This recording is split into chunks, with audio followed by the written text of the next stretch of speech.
Gemavi es presentado por Dermagloss, una familia de productos para que tomes lo mejor del sol. Aseguradora Yacyretá, te acompañamos siempre. Cooperativa Capiatá, juntos alcanzando metas. Cofán Limitada, la cooperativa de las Fuerzas Armadas. Muy buenas noches, bienvenido a Mega TV. Noelia, buenas noches, ¿cómo estás? Buenas noches, Germán. Un saludo enorme a todos los seguidores de la Mega Cadena de Comunicación. Muy bien, Germán, ¿y vos? Bien, Noelia. Bueno, ahora vamos a empezar el programa con 3 personas con mucha aparición y presencia mediática. Sí. Con temas candentes en el candelero todos los días. Así que vamos a divertirnos en este bloque, ¿eh? Así es, sobre todo por una semana sumamente intensa, ¿verdad? Exacto. Sí. A mí me enseñaron, Noelia, en el cuartel que en cuanto a antigüedad, hasta en el water me enseñaban. Sí. Un principio que hay en el cuartel. Entonces ya comenzaba saludando por antigüedad. Senador, ¿cómo estás, Serafín Amán? Buenas noches. Buenas noches, encantado de estar con ustedes. Doctor Jorge Rolón Luna, buenas noches. Muy buenas noches, un gusto estar en este programa, sobre todo acompañado de estas personas y de ustedes, y quiero saludar a la audiencia también. Diputado Benítez, buenas noches. Buenas noches, Germán, buenas noches, Noelia, gracias por la invitación, te saludo también acá al doctor Iramay y al doctor Jorge Rolón Luna. Bueno, tenemos temas muy candentes, vamos a empezar con el más liviano de todo. Doctor Jorge Rolón Luna, ¿cómo está tu destape de olla del tema de la mafia de los pagarés? ¿Cómo estamos a hoy? Bueno, voy a tratar de resumir esto porque es un tema complejo, largo, pero está por cumplirse un año de las primeras denuncias que yo realicé, que fueron hechas en noviembre del año pasado. Yo ni en mis sueños más salvajes hubiera imaginado que se dieron las cosas como se dieron, en el sentido que la Corte auditó varios juzgados, el Senado implementó una comisión especial, se están estudiando leyes, hoy hay 4 jueces de paz acusados y otros funcionarios también. Pero cuando uno ve la dimensión de esto, que yo intuía pero que no conocía, como la conozco hoy, al igual que la opinión pública, y cuando vemos todo lo que había debajo de ese tema que yo al comienzo sabía de su carácter sistémico, eso creo que detecté en un primer momento, pero no sabía la dimensión de esto. Uno quiere que esto avance más porque el objetivo debería ser, y me refiero concretamente al Ministerio Público, pero también la Corte tiene alguna responsabilidad ahí en desmantelar estas mafias. Y acá están yendo, mi lectura es que están yendo por algunos jueces, por algunos funcionarios y además con mucha selectividad. Hay algunos que han obtenido suspensión condicional del procedimiento violando la ley. Lo he analizado concienzudamente y no corresponde en estos casos. Podemos hablar en otro momento porque no quiero acaparar el micrófono ni mucho menos. Y no se ha imputado ni investigado a los dueños de estas empresas. Y para darle una argumentación comprensible a lo que estoy diciendo, voy a dar el siguiente ejemplo. Si yo tengo empresas de cobranza sobre todo, o casas de crédito, yo tengo pagarés, títulos de crédito por 100 millones de guaraníes, ¿sí? Y termino cobrando 1.000 millones, cualquier contabilidad o auditoría va a detectar eso, como me lo contó un auditor de una de estas casas, a quien le dijeron, bueno, te pagamos lo que te vamos a pagar, pero anda y no hables nunca de esto. Le despidieron ese día. Entonces es evidente que los dueños, los accionistas, los socios de estas empresas conocen la actuación de sus abogados, que no son meros emprendedores de la estafa. Entonces ahí hay una cabeza que involucra a personas muy importantes de nuestra sociedad y sectores muy poderosos como el sector financiero que no están siendo tocados por el Ministerio Público. Y todos los que estamos en el mundo del derecho sabemos que el derecho penal es selectivo y eso era de esperar, pero hay que denunciarlo. Eso, Jorge? ¿Cómo? ¿Por qué ocurre eso? En primer lugar, porque el derecho estructuralmente es selectivo, ¿sí? Va y apunta y golpea a los que tienen menos poder, por un lado. Por otro lado, si vamos a hablar en términos ya casuísticos, podríamos decir que estas personas que ocupan esos lugares en estas empresas de cobranza y casas de crédito, estudios jurídicos grandes, que ganan millones de dólares a costa del sacrificio de la gente, tienen conexiones muy concretas con el mundo de la política e incluso con el mundo, la parte alta, digamos, del poder judicial. ¿Tenía algo concreto que darnos ahí, Jorge? Bueno, en estos días el periodista Héctor Alegre está publicando las empresas, las conexiones, los socios. Yo quiero hablar siempre con pruebas, ¿sí? Y cuando hice la denuncia lo hice después de una investigación concienzuda donde fui recogiendo información, datos, testimonios. Y la verdad es que yo no tengo en este momento algo así concreto que decir, pero sí digo con toda responsabilidad que esas personas deberían ser investigadas porque no pueden no saber que su empresa gana millones de dólares y siendo la expectativa, porque toda empresa tiene un plan anual en donde establece metas y objetivos en términos de facturación, de trabajo, lo que fuere. Cualquier empresa medianamente grande hace eso. Entonces uno dice, yo compro, porque lo que hacen las empresas de cobranza, por ejemplo, es comprar pagarés que financieras, cooperativas y bancos han pasado a su cartera morosa y que les afectan sus calificaciones, porque así comienza esta cuestión. Entonces, para mejorar su calificación, que está dada por el Banco Central, disminuyen su cartera morosa y se deshacen a través de estas empresas que se dedican a cobrar. Ahora, estas empresas no se dedican a cobrar esa deuda de 100.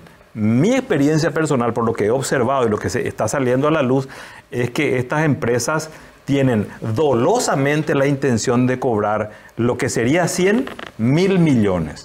Y lo hacen de diversas maneras.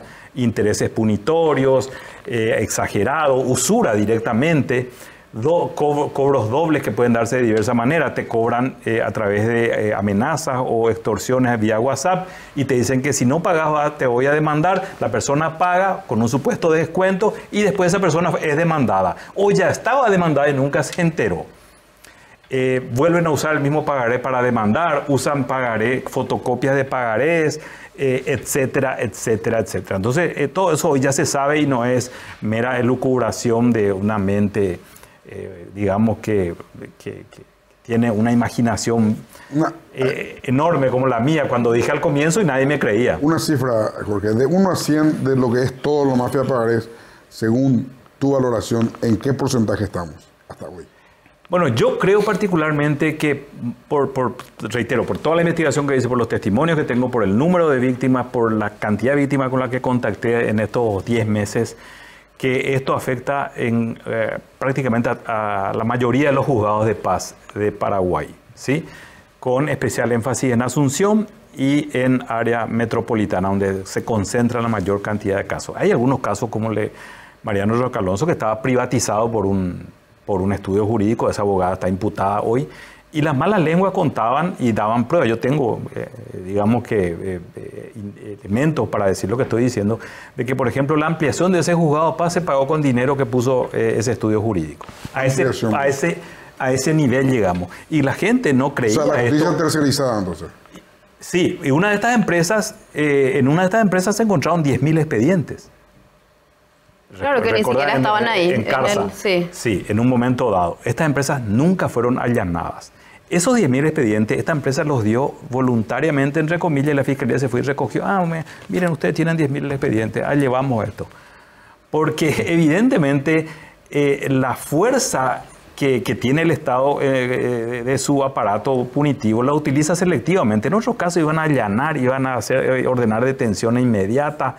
Yo creo que esto que están hoy respondiendo en un juicio oral, que son 4 jueces y más o menos 60 personas, algunas de las cuales, entre ellos un presidente excepcional, la hija de un expresidente del Colegio de Abogados, un joven que una vez fue y habló en Burrubicharoga en nombre de los jóvenes, colorados en realidad, pero él habló en nombre de los jóvenes.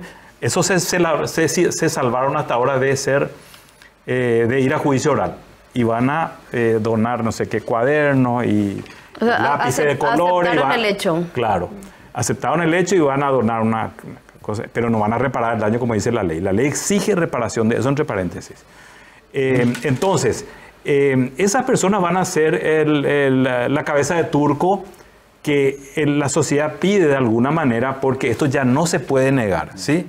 Y hay otra cosa que ha hecho que esto, tantos meses después, siga siendo tapa de diarios. Sí, esto es muy raro. A ver, la casa de Santi fue tapa una semana. Ya nos olvidamos de la casa de Santi. Ahora está como saliendo otra vez. Y después escándalos que podemos... Claro. Por docena no pasan de 15 días. Esto sigue así, ¿saben por qué? Y esto para la audiencia también. Porque las víctimas son decenas y tal vez centenas de miles. No va a parar por eso, porque esas personas están sufriendo hoy día en carne propia eso. No están comiendo, no están comprando sus remedios, porque esos embargos siguen.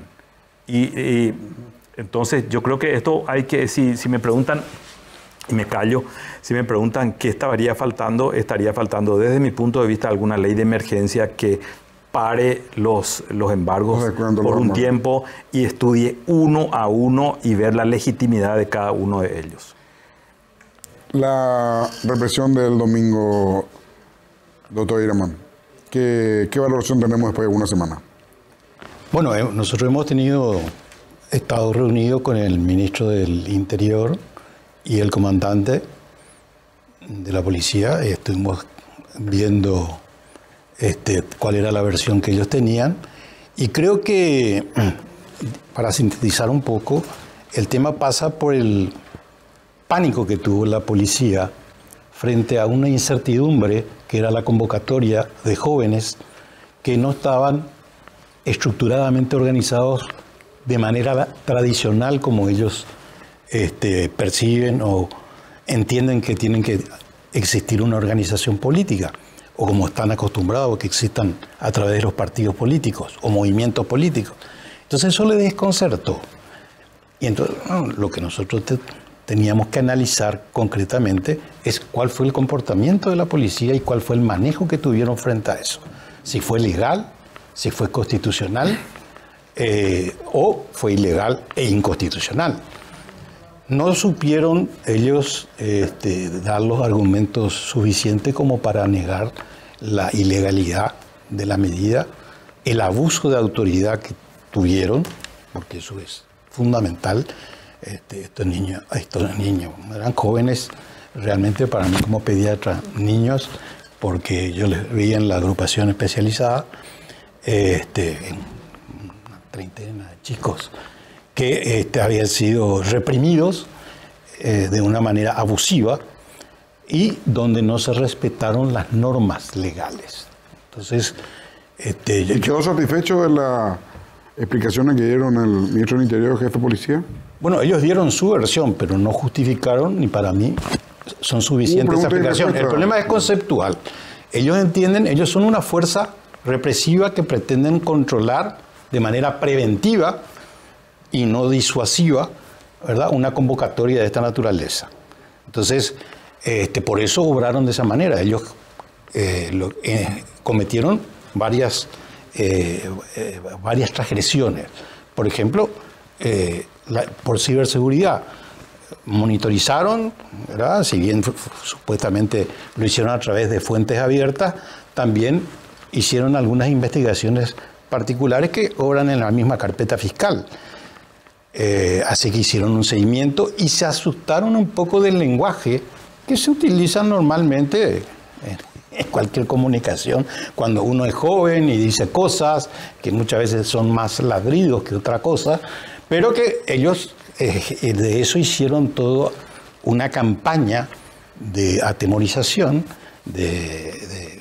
prácticamente de amedrentamiento, como para que la convocatoria no tuviera el éxito que aparentemente uno tenía la expectativa que tuviera.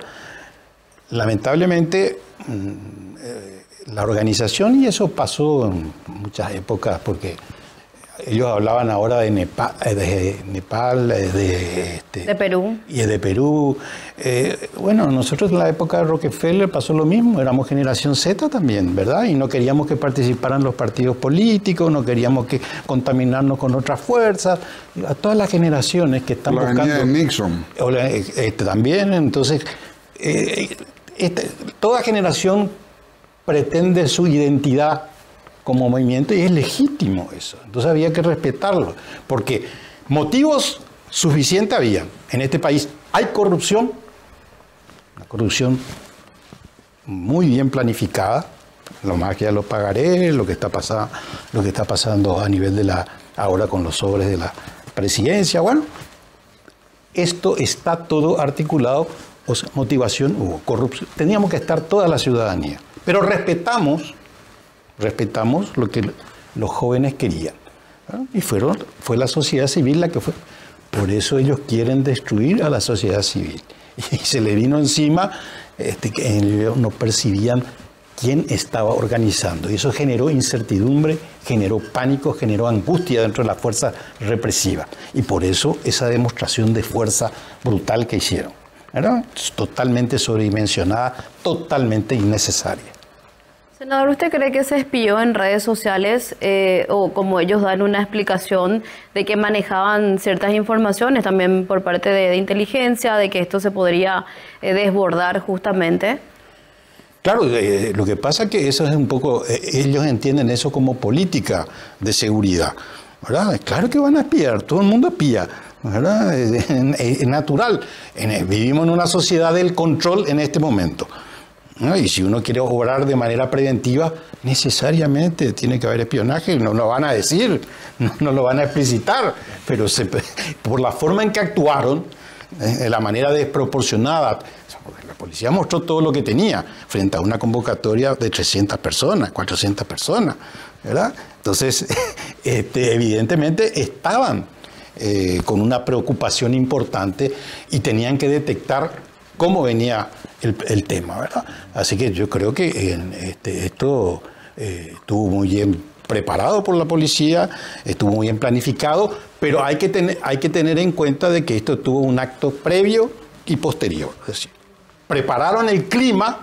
como para generar miedo, ¿verdad?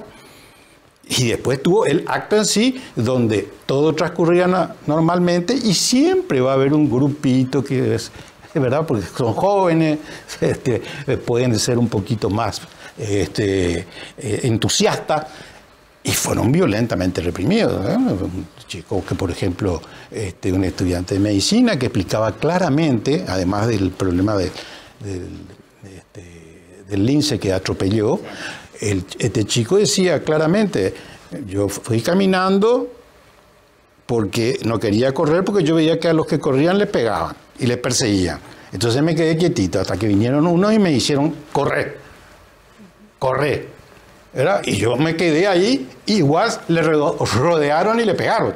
Es decir, hicieron ahí una denuncia de ellos de que había un español que vino acá del extranjero a evangelizar sobre cómo tenían que comportarse frente a la policía, pero lo que aprendieron fueron los de la policía, porque le cercaron a este chico y le golpearon, ¿verdad? Y después lo apresaron. Claro, justamente después de usted va a estar ese joven con nosotros. Se llama Néstor Regis, se llama. Va a estar con nosotros, doctor. Ese joven que estás contando va a estar con nosotros después de usted, digo, en el próximo bloque. Bueno, Raúl, tu opinión de los últimos acontecimientos, que son varios. Por eso te voy a preguntar, Germán, ¿cuál de todos los acontecimientos? Elegimos. Bueno, primero quiero sumarme un poco a lo expresado por el doctor. Como ex militante universitario no me puedo quedar callado ante la represión que sufrieron los jóvenes el domingo. Que yo te soy muy sincero, Germán, para mí no fue una sorpresa. O sea, cuando yo decido no participar de la manifestación, a duras penas, porque normalmente es un espacio en el que me siento cómodo, tengo que decirlo. Pero así como mencionó acá el doctor Iramain, tomé la decisión de hacer un seguimiento desde los mediáticos de la casa para darle un poco el espacio a ellos. Ese era un espacio, ese día de ellos, ¿verdad? Pero no me extrañó la represión, porque creo que estaba como cantado por todo lo que se vivió en la semana. O sea, en la semana nosotros vimos, por un lado, todo el aparato mediático vinculado al presidente de la República, o sea, al cartismo, ¿verdad? Cuando hablo de aparato mediático hablo de medios tradicionales, pero principalmente también hablo de las redes sociales, que normalmente, los trolls y los bots, que normalmente son un poco más reactivos y que buscaron toda la semana meter miedo, ¿verdad? Sacando estas noticias falsas, publicando cuestiones personales de algunos que estaban más a la vista de todos, etcétera, etcétera, ¿verdad? Por un lado eso. Por otro lado también referentes de la Policía Nacional recorriendo medios de comunicación, entre ellos, por ejemplo, quiero mencionar lo del el encargado de Luis López, comisario encargado de del Departamento de Lucha contra el Crimen Organizado. O sea, imagínense a qué nivel llegamos, recorriendo medios de comunicación y él ya contando este tema del espionaje que estaban llevando adelante. Muy tangencialmente, muy por fuera, pero él ya había adelantado en otros medios que ellos estaban haciendo un trabajo preventivo, observando y monitoreando las redes sociales, le decían, pero se sobreentendía ya que estaba dedicando su equipo a eso. O sea, imagínense a qué llegamos, el comisario que tiene que estar encargado de la lucha contra el crimen organizado. Y bueno, lo que vemos después es el día, llegan los jóvenes, se les revisa hasta la billetera. La pregunta es ¿por qué se incauta una banana? ¿Verdad? ¿Por qué se incauta una banana? ¿Verdad? Yo normalmente creo que ese tipo de acciones de la Policía Nacional tienen que ver más con como acciones de provocación. Porque si uno se pone a pensar, no tiene ningún sentido que alguien te incaute una banana o te incaute una banda, un inhalador, una banda. O sea, ¿cuál es el fin de eso? Evidentemente, como no representa un arma contundente. O sea, esa es una provocación directa de la Policía Nacional, como para que un joven agarre y diga, ¿cómo me vas a sacar una banana? No tiene sentido que me saque una banana. Entonces ahí voy a entrar en desacato. Así funciona, ¿verdad? Vos no estás acatando lo que te dice la autoridad, yo te llevo a vos adentro. Igual los jóvenes lograron pasar esa barrera, me parece, de manera muy madura, porque esa para mí ya fue una provocación otra vez innecesaria de la Policía Nacional. Y después lo que vemos ya es el fin de un plan, ¿verdad? O sea, esa represión estaba cantada. Y se toma mucho el ejemplo de la moto Lince que le choca a esta señora y a su hija. Hay un enfoque que a mí no me gusta. Se habla de que si fue un accidente o no fue un accidente, si vino una piedra o no fue una piedra, ¿verdad? Para mí la acción y la forma en la que llegan esos linces ya llegan de una forma violenta. O sea, ahí había gente caminando, gente mayor caminando, y ellos se van y atropellan de una forma violenta, que después ellos accidentalmente o no se caigan, ya es producto de la acción violenta y represiva de la misma policía en ese caso, ¿verdad?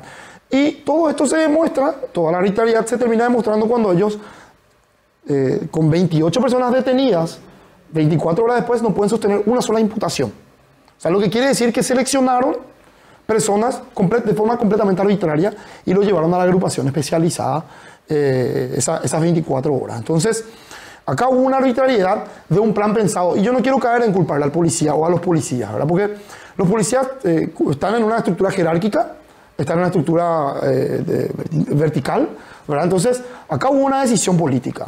Y el responsable de esto es Enrique Riera. El responsable de lo que ocurrió el domingo es Enrique Riera y el comandante de la Policía Nacional con su equipo más cercano. Y eso hay que decirlo bien. No quiero caer en tirarle un poco la pelota, porque si no le usamos el chivo expiatorio y cortamos el cable en el lugar más fino, ¿verdad?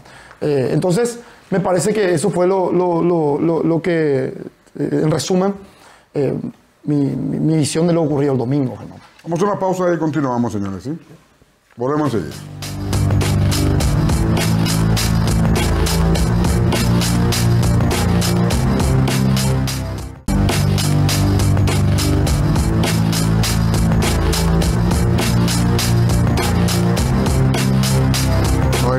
En la cooperativa Capiatá sabemos cuánto te esforzás día a día para alcanzar tus metas y el bienestar de tus seres queridos.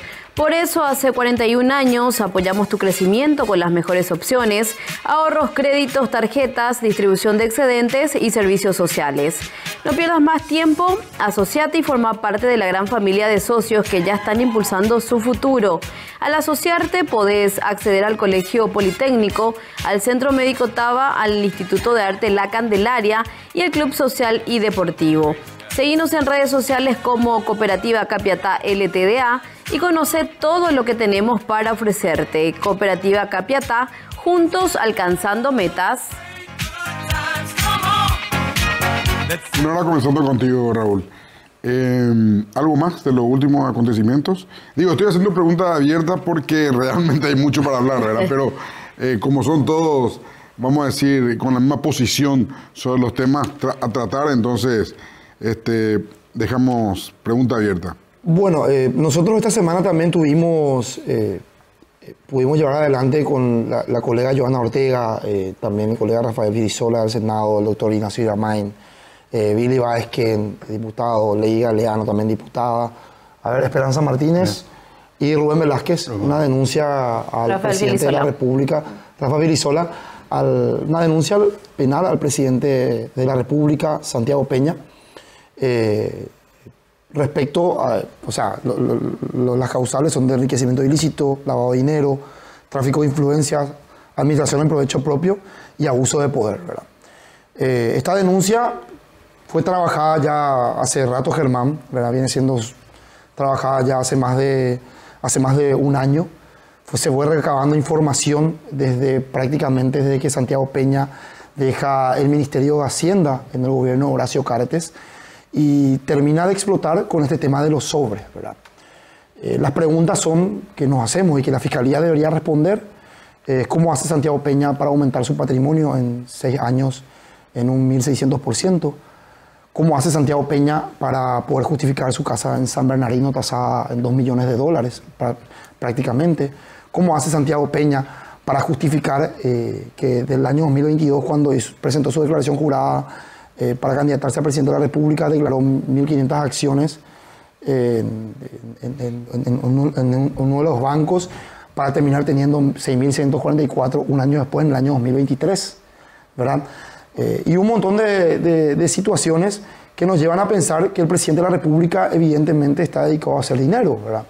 Después, por el otro lado, tenemos la administración en provecho propio con un gobierno que ha logrado que dos bancos, el Banco Baza y el Banco Bueno, tengan prácticamente el 55% de los depósitos del dinero estatal, ¿verdad?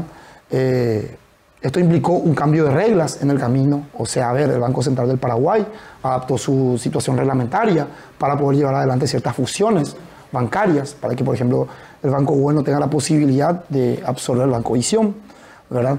Por el otro lado también, el IPS tuvo que cambiar también ciertas reglas para que el Banco Bueno pueda absorber también y llevar plata de los jubilados, tener ese depósito de dinero.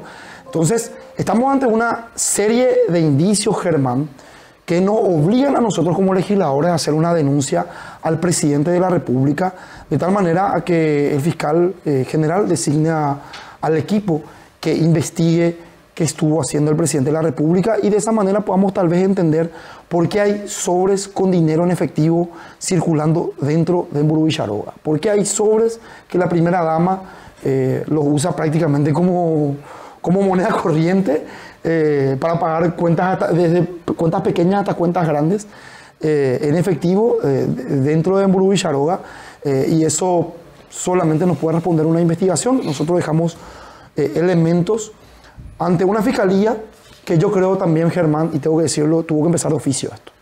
Tuvo que empezar de oficio. Pero como estamos en un país donde tenemos un fiscal que está dormido y descansando sobre laureles, un fiscal general hablo, nos vemos obligados desde nuestra posición de legisladores como contralores a hacer esta denuncia. ¿Hay causales para un juicio político con esto o no, diputado?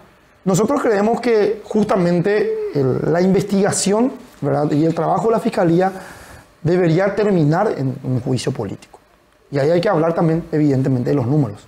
Acá el cartismo ha trazado un proyecto, y el oficialismo, y con Peña en este caso a la cabeza, en este punto a la cabeza, ha trazado un proyecto, ha llevado adelante un proyecto en el que ellos se adueñan del Estado para favorecerse del dinero del Estado en función a los negocios y así fortalecer un nuevo grupo económico, ¿verdad? Entonces, eso es algo demasiado grave y esperamos que la Fiscalía pueda avanzar de tal manera que nosotros, dentro de la Cámara de Diputados y Cámara de Senadores, podamos ver la configuración de los números. Y acá yo quiero decir una cosa.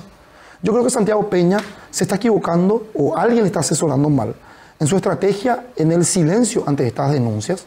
Él prácticamente no está hablando del tema, prácticamente está minimizando el tema. Y Santiago Peña, si bien es presidente de la República, creo al mismo tiempo que es probablemente una de las figuras más desechables para el cartismo. Creo que él es una de las figuras más desechables para el cartismo. ¿Desechable decís? Porque no tiene la militancia política. Creo que cualquier diputado cartista colorado tiene mucha más militancia dentro del Partido Colorado que el propio presidente de la República. Santiago Peña es un fusible puesto a la presidencia de la República.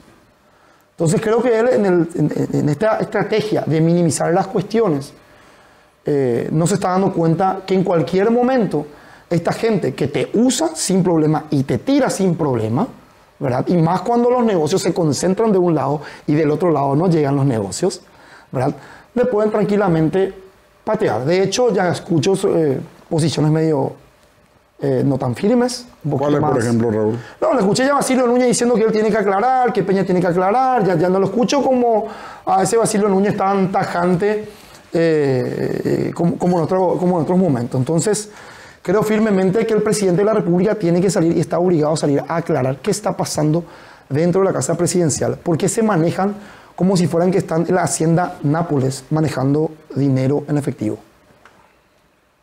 Bueno, hay que contar qué es la Hacienda Nápoles, Raúl. La Hacienda Nápoles, bueno, la Hacienda Nápoles... No todo el mundo sabe eso. La Hacienda Nápoles, ¿verdad? Los que habrán visto la serie seguramente saben que la Hacienda Nápoles era la hacienda donde vivía Pablo Escobar y donde seguramente había más de una caleta, ¿verdad? Yo espero que en Burbujaró no hayan caletas, ¿verdad? Ese sería el colmo, ¿verdad? Pero uno en este país nunca termina de sorprenderse, Germán. ¿Tu opinión de eso, Toy Ramén? Bueno, sobre lo planteado... Sí, por Raúl. Bueno, yo creo que sí, es un hecho gravísimo lo que está sucediendo con respecto a por eso hacemos esta denuncia penal, porque tenemos la responsabilidad de tomar este compromiso frente a la ciudadanía y frente a todo lo que estamos viendo como corrupción en este país, ¿verdad? Yo no quiero terminar también o finalizar mi exposición sin volver a repetir de que el tema de la motivación de la marcha fue la corrupción. Es importante, es intensa, es desmedida, es descontrolada ya a esta altura del partido por todo lo que estamos viendo, ¿verdad? Por eso acá hay conceptos que tenemos que manejar porque nuestro país nunca tuvo una tradición democrática. Y todo lo que está señalando Raúl responde también se remite a que nosotros vamos a tener dificultades para impulsar un juicio político por los números y todo ese tipo de cosas, ¿verdad? Pero justamente, como no tenemos tradición democrática, un senador decía de que, citando un poco a Max Weber, de que el Estado tiene el monopolio de la fuerza física, de la violencia. Pero lo dijo de manera incompleta porque dice el monopolio legítimo de la fuerza física, con reconocimiento de la sociedad.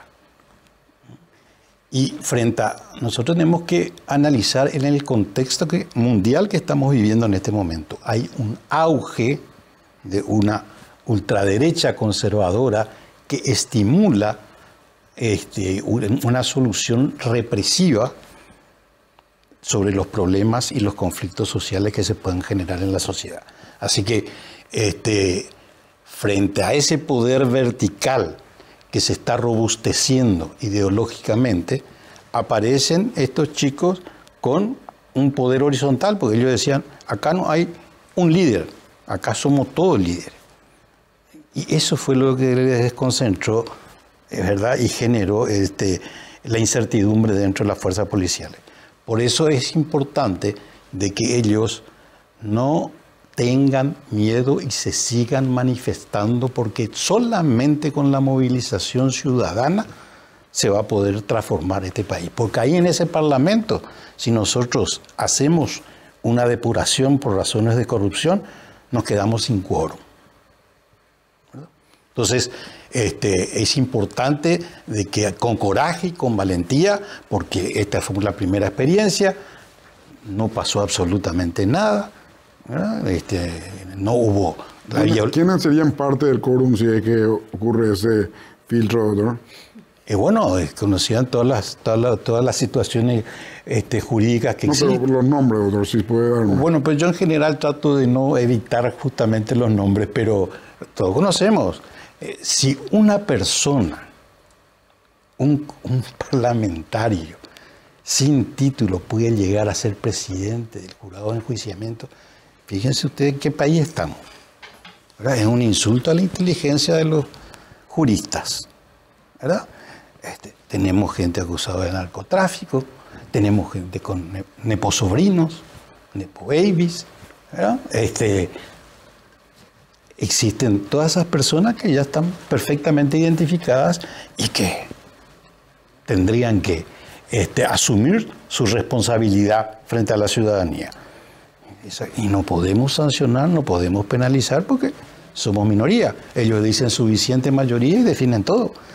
Entonces, por eso es que es importante que la gente entienda que la movilización ciudadana es fundamental.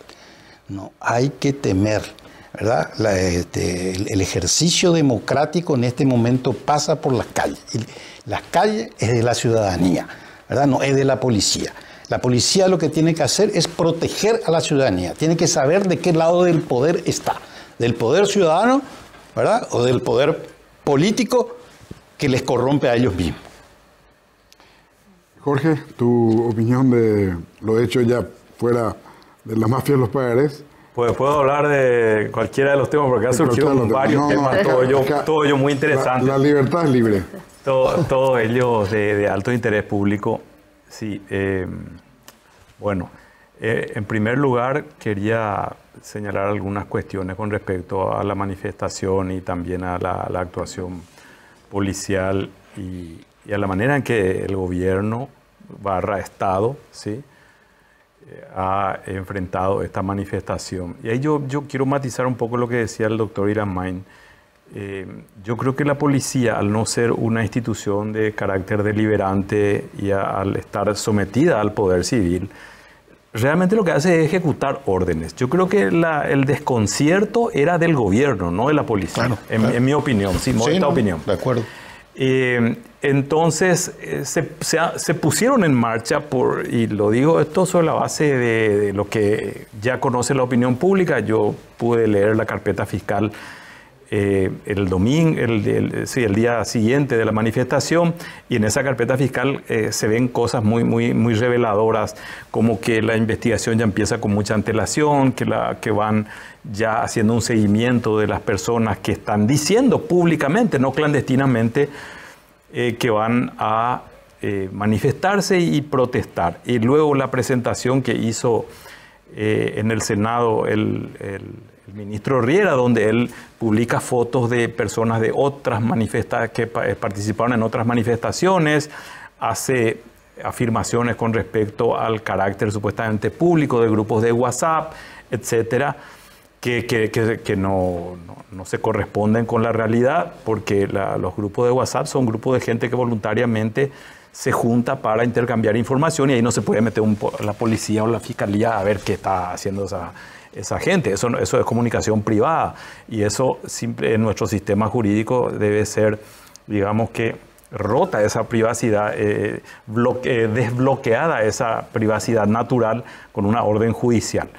Y lo que vemos también es que hubo un intento de cosas que son clásicas, y acá yo quiero también matizar nuestra mirada, digamos, en el sentido de que no hay gobierno en el mundo al que le guste la crítica. No hay gobierno en el mundo, por más democrático que sea, al que le guste la protesta, ¿sí? De hecho, las democracias liberales en todo el mundo hoy están muy desvalorizadas porque no nos están entregando lo que se dijo que nos entregarían desde los tiempos en que tal vez podamos anclar esto, la aparición del iluminismo, la Revolución Francesa, la Revolución Americana, etcétera, en donde se nos decía que la democracia y los sistemas republicanos eran mejores que las monarquías.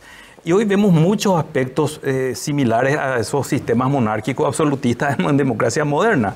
Entonces, este gobierno al que estamos analizando, en realidad actúa como muchos gobiernos que temen lo que decía el doctor Irán.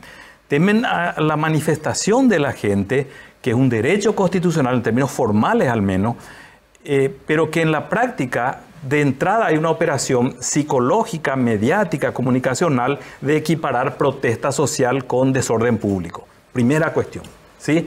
Y luego tratar a los manifestantes, a las personas que se organizan, como potenciales delincuentes. Entonces yo quiero hacer un señalamiento aquí muy, para mí ejemplificador, muy gráfico de esto. La ciudadanía se enteró de los chats del diputado asesinado Lalo Gómez a través de una filtración de un teléfono celular que estaba en manos de un juez. En esos chats se veía cómo este señor, con vínculos con el narcotráfico, el lavado de activos y a su vez con amistades muy cercanas de personas procesadas por narcotráfico, dar órdenes a fiscales, a policías, a jueces, tener un trato muy cercano, siendo que él una persona que ya estaba siendo investigada por la Policía Federal Brasileña ya en el 2016, que nuestras fuerzas de seguridad ya tenían conocimiento de esa investigación un tiempo después, teniendo tratos con las personas que estaban a cargo de la prevención del lavado de activos o de la inteligencia en nuestro país. Y yo me pregunto, ¿qué tratamiento dio la policía a esos chats donde estamos hablando de graves delitos, de organizaciones criminales que asesinan gente, que cometen hechos de sicariato, versus estos jóvenes que verbalizan su frustración, su rabia con la corrupción? Y en ese sentido quiero señalar que hay una parte de la dogmática penal que señala que cuando una manifestación eventualmente es violenta, se puede hablar de causas de justificación, como la defensa propia, por ejemplo, ¿sí? Entonces, el hecho es típico, alguien tiró una piedra, por ejemplo, pero no es ilícito porque esa ilicitud se ve justificada por alguna razón. Y esto tiene que ver con el hecho de que lo que el ministro Riera no dijo, la policía no dijo, es que tal vez alguna que otra reacción violenta que se dio ese día, que básicamente es menos cero en comparación con la violencia policial, se dio como consecuencia de que la policía venía y les atropellaba con sus motos enormes, potentes, los golpeaba sin discriminación y detenía a las personas. Esto es testimonio de estos chicos que fueron detenidos, que estuvieron en la agrupación especializada, a los que la Fiscalía libera porque no había una sola evidencia, que no sabían por qué estaban siendo privados de su libertad. ¿Y qué pasa en cualquier situación en la que uno va a ser privado de su libertad, inclusive si no es la policía o quien fuere, o va a ser violentado? Uno se defiende, se llama legítima defensa eso. Y la legítima defensa como causal de justificación del derecho penal en nuestro Código Penal no deja de operar porque viene un policía y me quiere detener o violentar o pegar o atropellar con una moto. La legítima defensa no desaparece como figura en nuestro sistema jurídico porque el que está enfrente es un policía, porque el policía no tiene carta blanca para violentarme. Esa es la mirada que tiene el gobierno de esta cuestión. Entonces hablan de resistencia, de ciertos hechos que en realidad ni siquiera fueron probados. Lo del cascotazo al policía que manejaba la moto no ha sido demostrado, no hay cascote, no hay casco abollado, no hay ni siquiera un simulacro de eso, no hay policía que esté lastimado, no hay filmación que muestre eso. Entonces, aquí lo que se hizo fue violentar a los manifestantes al final de la marcha, porque muchas de las cosas que pasaron ya pasan hacia el final de la manifestación, y luego presentar alguna que otra reacción o sin muchas pruebas siquiera, como hechos violentos. Si la policía agrede, es legítimo defenderse. Si el gobierno te trata como un delincuente, es legítimo resistirse. ¿Por qué a unos manifestantes, a organizadores de marcha, se los espía ilegítimamente, violando la ley? Y mientras tanto, otros colegas de estos policías que estaban haciendo estos trabajos, fiscales, jueces, políticos, pueden tener conversaciones sobre violar la ley, como por ejemplo, che, fulana, liberale pues a este tipo, nuestro amigo es, como la jueza esta, que en realidad era un tribunal, son varios, o fiscales a los que se le dice que tomarle la declaración otro día, o atajame este tema, o los contactos casi carnales con policías que supuestamente tienen que investigar delitos graves. Le pregunto a los tres, ¿y la inacción de la policía con estos cierres de rutas? Con el tema del INDI estamos hablando principalmente. Del INDI y de los cañeros. Bueno, el tema del INDI, yo creo que históricamente luego en nuestro país el Estado tiene una deuda histórica con los indígenas. Me parece que esto todo, es también producto de ese trabajo. O sea, el gobierno pensó que sacando el INDI ahí de Artigas, ¿verdad?, moviendo ahí, terminaba el problema indígena. Entonces, al final lo que hizo fue reproducir el problema a nivel país. Eso fue lo que termina pasando. O sea, el pésimo manejo político que hace el gobierno, el pésimo análisis o el análisis superficial, de decir, vamos a mover el INDI como si fuera que con eso vamos a rehuir el problema, termina potenciando el problema a nivel nacional. Entonces, creo que el enfoque que hay que hacer es desde ahí, ¿verdad? Lo de la policía y el trabajo que puede hacer la policía en la apertura de ruta o no, bueno, hoy puede abrir la policía la ruta, mañana ellos pueden cerrar otra vez, ¿verdad? Mientras el problema persista y el problema político persista, vamos a seguir teniendo este inconveniente. Entonces, mientras el gobierno no aborde la cuestión de fondo, lo que haga hoy la policía o no haga, va a ser algo como hasta anecdótico. Vamos a abordarlo en unos 3 noticieros, pero el problema va a seguir persistiendo, vamos a seguir teniendo el mismo inconveniente de ruta, etcétera, etcétera. Entonces, me parece que acá la cuestión es, ¿cuál es el problema indígena? En nuestro país tenemos un sector olvidado, es el sector que tiene el menor índice, el promedio de expectativa de vida, ¿verdad? Es una realidad. Es el sector que tiene los peores índices en desarrollo, ¿verdad? Entonces, creo que ahí está la verdadera deuda, que la que tenemos que hablar, de tal manera a poder solucionar de fondo estos inconvenientes de ruta. Y vuelvo a insistir, o sea, esto que tenemos hoy es producto de un pésimo manejo de la crisis que teníamos sobre Artigas. Al final se terminó reproduciendo el problema en todo el país. ¿Tu opinión de los cierres de rutas no despejados por la policía, doctor Iramay? Bueno, nosotros tenemos que entender de que la función de la policía no es la de una represión preventiva, como se hizo acá en este caso, ¿verdad? De la manifestación. Eso no quiere decir que ellos no tengan que actuar cuando se demuestra de que hay un delito. Si hay un delito, pues tienen que actuar como corresponde. Pero son ellos los que tienen que explicar después su acción. El poder es el que tiene que después justificar por qué actuó de la manera que actuó, ¿verdad? Ellos son los que tienen que argumentar, ¿verdad? No el ciudadano que tiene su natural derecho a reivindicar derechos, ¿verdad?, que le son conculcados. Entonces, desde ese punto de vista, yo no niego que la policía tiene su función y tiene su papel, pero ellos tienen que explicar. Porque ellos responden, son el brazo, en este momento, armado del Estado y del poder político que les orienta en una política determinada, que estoy absolutamente de acuerdo, que son los responsables de de todo tipo de acción que se vaya a ejercer. Por lo tanto, si hay un delito fehacientemente comprobado, se actúa y se explica. Si se hizo legalmente, si se hizo constitucionalmente. Nadie está pidiendo, ¿verdad?, que no actúe. Claro, pero para tu parecer, doctor, ¿debería de despejar la policía los 2 cierres de ruta?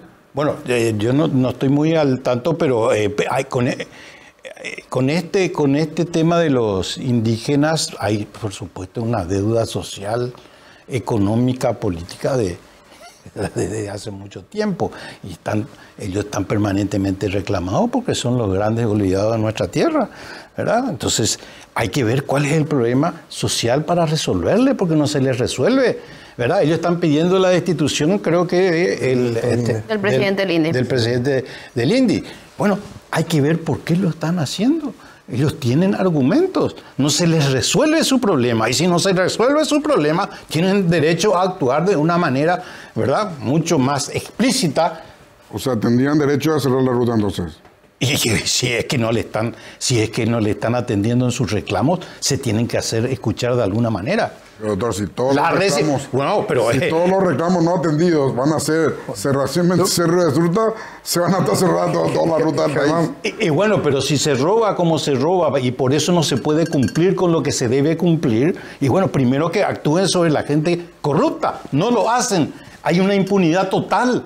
Entonces, ¿con qué autoridad moral van a venir a ejercer, ¿verdad?, una represión frente a esa gente necesitada porque los otros están robando? Y porque son impunes. Yo quiero sumar una cuestión ahí, Germán. No sé si el doctor quería...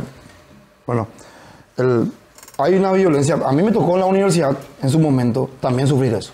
Nosotros hicimos cierre de ruta en la Universidad de Laguna Calles. Nosotros cerramos Marija López, cerramos José Villayala. Hicimos eso en su momento. Y nos tocó exactamente la misma crisis.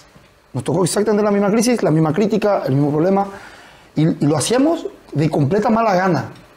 De completa mala gana porque era como la última instancia que queríamos hacer, incomodarle al ciudadano que, entre comillas, no tiene absolutamente nada que ver, pero en pos de algo más grande que les pueda favorecer otra vez a los ciudadanos, se tomaba la decisión. Teníamos las mismas críticas, pero ¿qué había pasado? Teníamos ya 5 meses sin ningún tipo de reivindicación, teníamos compañeros perseguidos, teníamos compañeros en fiscalía, teníamos profesores que se robaban todo, teníamos un rector delincuente que termina preso después, teníamos decanos delincuentes, la fiscalía no actuaba ninguna institución, entonces nos vimos forzados a la última instancia. Y solamente con esa última instancia conseguimos cosas que hasta hoy se recuerdan como algo histórico. Entonces, la violencia institucional y la violencia que ejerce las instituciones o los que manejan las instituciones contra la ciudadanía y que nosotros como ciudadanos de alguna forma hasta la naturalizamos, me parece que es primero me parece más grave y segundo me parece que es el origen de estas decisiones que se toman después, ¿verdad? Que son de repente estas medidas que yo los considero ya medidas extremas, porque considero que ninguna persona quiere incomodar necesariamente a otra persona que, entre comillas, no tiene absolutamente nada que ver con tu problema. Sí, yo le quiero preguntar al doctor Jorge Rolón Luna, lo último que pasó también el día jueves, este presunto sicariato frente a la Facultad de Derecho, ¿cómo vio esto, doctor? Bueno, el sicariato es un fenómeno criminal que de un tiempo a esta parte se ha convertido en un fenómeno muy importante. Yo vengo investigando este tema hace unos buenos años. Estoy trabajando en una futura publicación sobre eso. Y yo había analizado esto desde el punto de vista estadístico en algunas publicaciones que ya hice y lo que había surgido prima facie, entre muchas de las cuestiones que los números nos muestran, es que constituye más o menos 1/3 de los homicidios totales en Paraguay.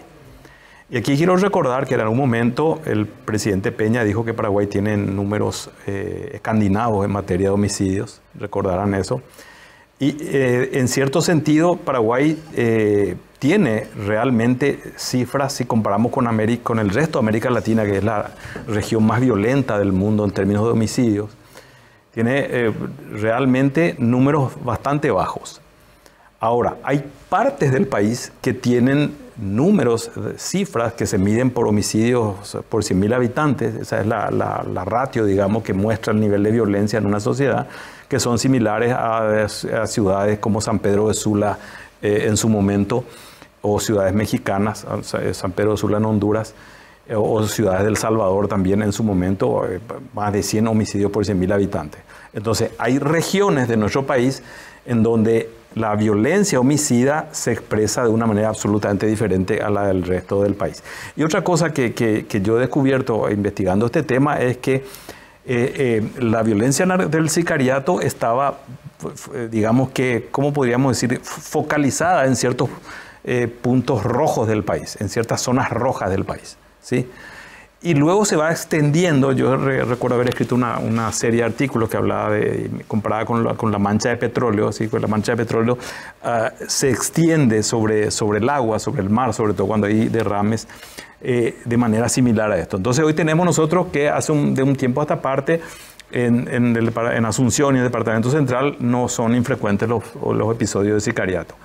Y si bien el origen del sicariato es otro tema, no hay tiempo para hablar de ello ahora, hay evidencia, por lo menos desde el punto de vista de lo que yo puedo decir al respecto, de que hay una relación muy fuerte entre el sicariato, el homicidio por encargo en nuestro país, y el tráfico de cocaína. Sí, que se entienda bien esto. Paraguay fue un gran productor y traficante de marihuana, sí, lo sigue siendo por mucho tiempo, pero era un negocio en donde la violencia era casi cero. Estamos hablando de varias décadas en donde la violencia era muy infrecuente, rara, episódica. Y lo que yo entiendo, esto es una hipótesis que yo estoy analizando y que creo que tener evidencia al respecto, es que desde el momento en que Paraguay se convierte en un actor importante en la geopolítica del narcotráfico con una sustancia particular que se llama cocaína, que a su vez se conecta con otros elementos, porque todo fenómeno siempre es multicausal, ¿sí? Como la gente que dice ahora no hay seguridad porque la policía no tiene los poderes que tenía en la época de Stroessner. Pero Paraguay, desde el estronismo, hoy ha dejado de ser un país eminentemente rural, por ejemplo. Ahí tenemos una variable que cambia la cosa. La ciencia criminológica nos muestra que más población urbana, más violencia, más delito. Creció la población joven, más población joven, hay más episodios delictivos también. Vos tenés más gente, jóvenes que no estudian ni trabajan, los jóvenes ni, vas a tener más delitos. Entonces ningún fenómeno se explica por una sola causa. Entonces, hubo otros factores en ese tiempo también, pero yo creo que igual se vinculan con la cocaína. Yo creo que la cocaína es la que atrae a las organizaciones criminales brasileñas. Y eso genera un cambio en el modelo de funcionamiento de los grupos criminales en Paraguay. Antes teníamos los grandes señores feudales y a su vez subseñores feudales, y hoy tenemos una miriada de organizaciones que se disputan ese mercado tan lucrativo, porque esa es la diferencia entre la marihuana y la cocaína. La diferencia de lucro es tremenda. Además de que transportar un camión de marihuana, que cuesta mucho más ocultar, te genera menos dinero que un paquete de cocaína o 2 paquetes de cocaína. Entonces, y esto se vincula, yo creo que con eso. Lo que pasó hoy es uno de tantos episodios. A lo largo de los últimos años han habido numerosos casos de homicidios que son fenómenos relativamente novedosos, digamos. ¿Sí? Homicidios de policías, y no precisamente en el cumplimiento de su deber. Algunos casos sí. Homicidios de guardiacárceles, directores de cárceles y homicidios de militares. Y además homicidios por encargo de políticos. ¿Sí? Yo estoy haciendo un trabajo justamente sobre ese tema y los números asustan realmente. Concejales asesinados, intendentes asesinados. Tenemos un fiscal asesinado en Colombia, pero cuya causa se vincula a lo que sucede aquí en Paraguay. Y después otros funcionarios que habitualmente no eran víctimas de esa violencia. Y en este caso tiene que ver con eso que está pasando. Y para terminar esto, no solamente el tráfico de cocaína, cuando hay alto trasiego de esa sustancia, porque Paraguay es un país de tránsito, lo que se ha visto, eso no solamente en Paraguay, sino que en otros países también, parte de esa sustancia queda y se consume. Entonces nosotros estamos teniendo otro nuevo fenómeno al que la doctrina le llama, y escribí un artículo hace poco sobre eso, le llama violencia sistémica. También novedosos episodios que no teníamos antes. Balaceras en las calles, ¿sí? Balaceras que apuntan a domicilios, a comercios, a casas de jueces, de abogados. Esas cosas no pasaban en Paraguay. Que es distinto del sicariato estrictamente hablando. Y eso tiene que ver sobre todo con el microtráfico y con el negocio del crack. Y el crack es una verdadera epidemia en nuestro país. Y es una epidemia reciente. Así como Estados Unidos tiene problema de fentanilo, acá nosotros tenemos problema del crack. Y eso genera violencia. Y esa violencia se llama violencia sistémica. Desde deudas no pagadas,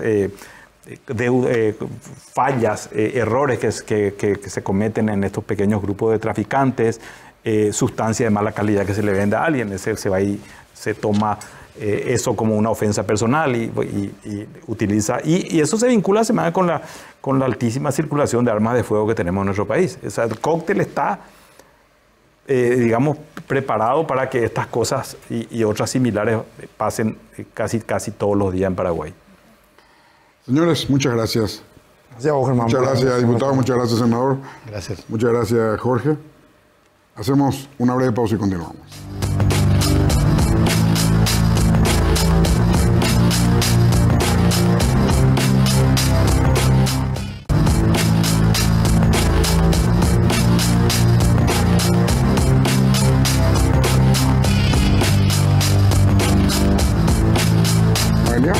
situaciones que son muy difíciles de explicar por teléfono, por eso creamos un nuevo espacio que refleja cuánto nos importás.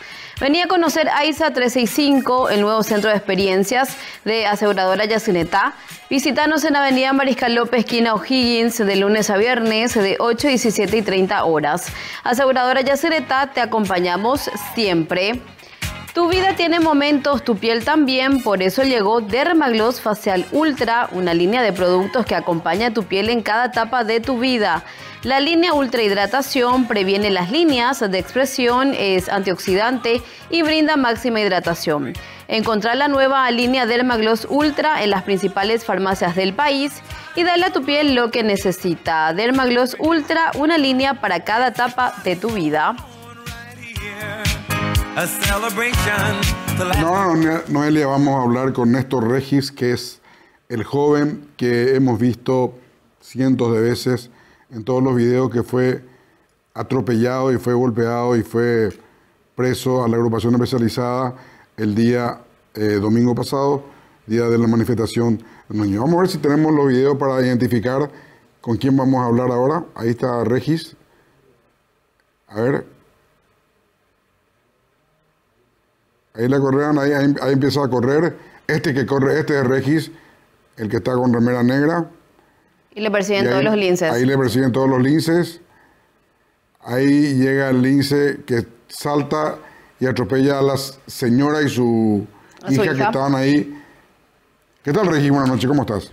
Hola, hola, ¿qué tal, Germán? Gracias por recibirme acá en tu programa. Sí, vos estabas allá al lado vos era el que corriste y diste la vuelta a la esquina, ¿verdad? Sí. Yo estaba ya retirándome ya cuando eso, en realidad, y luego me acorralan, ¿verdad? Y ya me acusan de ser yo uno de los cabecillas, como ellos me etiquetaron, ¿verdad? En ese momento. La verdad que yo hasta ahora no entiendo, ¿verdad? Porque fue esa acusación directa a mi persona, ¿verdad? Por ser uno de los cabecillas, dirigente o como quieran decirle, ¿verdad? Pero en ese momento empezó la persecución. Me empezaron a hacer una especie de cacería. Perdón, Regis, ¿vos qué estabas haciendo en el momento que te localizan o que te ubican?